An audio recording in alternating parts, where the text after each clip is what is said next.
La repentance biblique est un retournement sincère et profond du péché vers Dieu, marqué par un désir de suivre sa volonté et de vivre selon sa parole. Contrairement au simple regret ou remords, la repentance biblique implique un changement de cœur, de pensée et finalement un changement d'action qui reflète un engagement à vivre dans l'obéissance à Dieu. Dans la Bible, la repentance est souvent décrite en deux étapes: reconnaître et confesser le péché. La repentance biblique commence par la reconnaissance et l'aveu de nos péchés et de nos manquements. Elle implique d'accepter que nous avons agi contre la volonté de Dieu. Des versets comme 1 Jean 1,9 nous rappellent que si nous confessons nos péchés, il est fidèle et juste pour nous les pardonner et pour nous purifier de toute iniquité.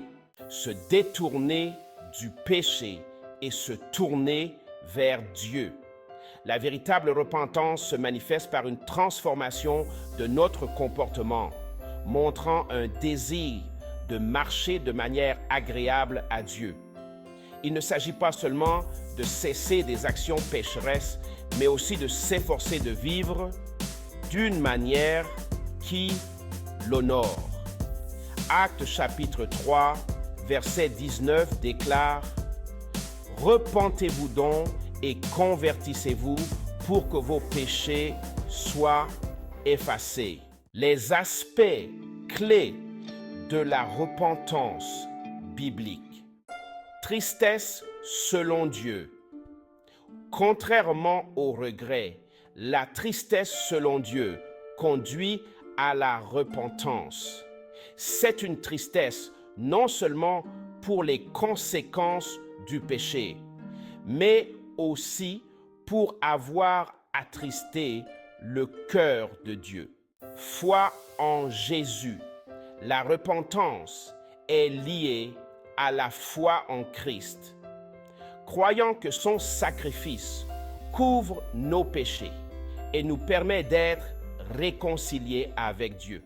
Vie transformée. La véritable repentance produit des fruits dignes de la repentance, c'est-à-dire un changement visible dans notre façon de vivre.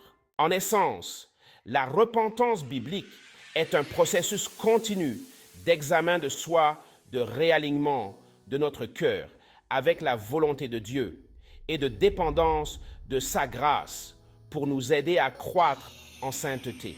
Ce n'est pas un événement ponctuel, mais un mode de vie, un rapprochement constant avec Dieu par la foi, l'humilité et l'obéissance.